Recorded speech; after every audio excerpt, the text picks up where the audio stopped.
Kakak, Selamat sore. perkenalkan nama saya Sherly Komerihi. Saya merupakan salah satu mahasiswa dari Universitas Nusa Cendana, program studi Bahasa dan Sastra Indonesia semester 6. Tujuan saya. Tujuan saya mewawancarai kakak untuk memenuhi salah satu mata kuliah jurnalistik. Ya. Tapi sebelumnya saya minta kakak untuk perkenalkan diri.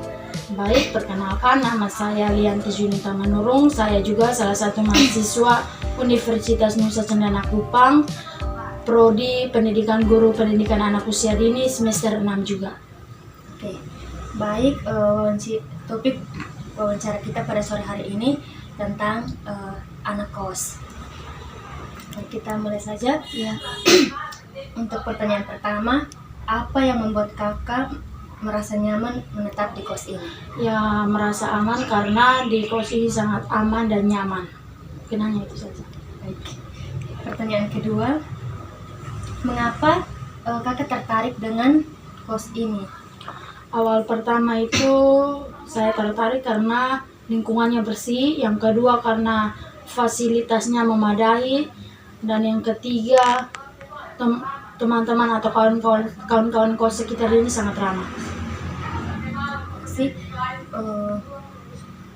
Pertanyaan ketiga, dari siapakah atau dari mana atau siapakah yang mengajak kakak untuk mengekos di sini?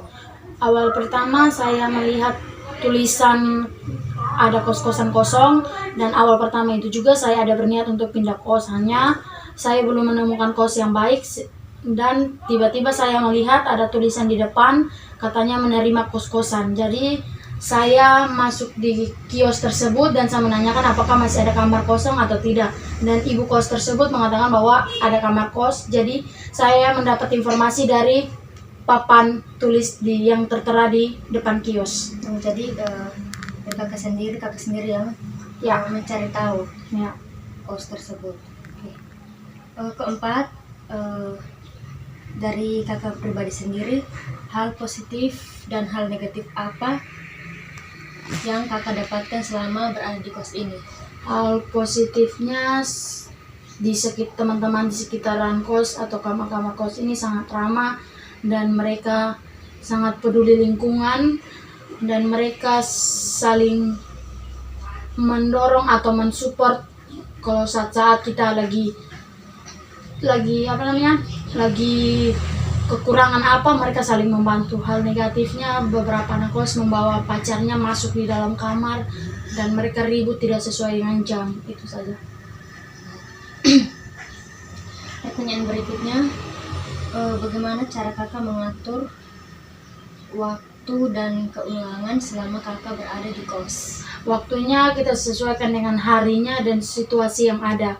Contohnya waktu berarti kita harus menghitung berapa jam kita di luar dan berapa jam kita di dalam. Kalau keuangan itu tergantung kita sendiri. Kalau pribadi saya, terkadang kita boros tapi tidak sadar diri, begitu. Pertanyaan berikutnya, bagaimana cara kakak berinteraksi dengan teman kos kakak? Cara saya berinteraksinya, caranya saya pertama mengenalkan diri dulu, tanya kabar, tanya nama, asalnya, dan sekolahnya di mana atau kuliah di mana. Baru mulai dari situ saya mulai beradaptasi dengan mereka.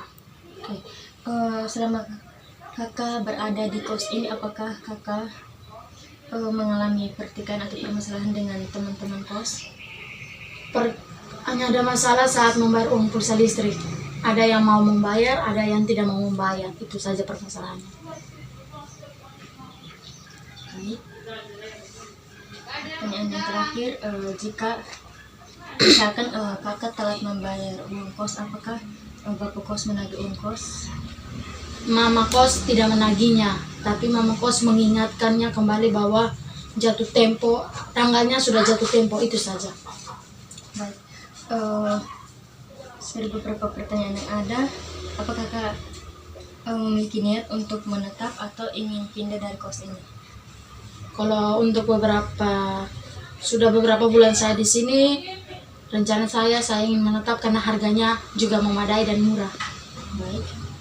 Berada di kos ini, apakah kakak pernah mengalami kejadian aneh?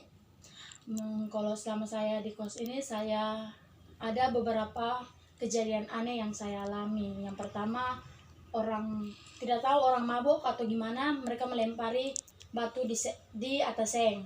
Yang kedua, ada seorang nenek yang linglung atau kayak bingung, dia turun ke bawah kos kami, dia menghampiri depan halaman kos kami dan dia omong-omong, tapi kami anak kos tidak tahu. Jadi anak kos kami merasa takut, terakhir kami masuk semua. Itu saja kejadian aneh yang kami alami.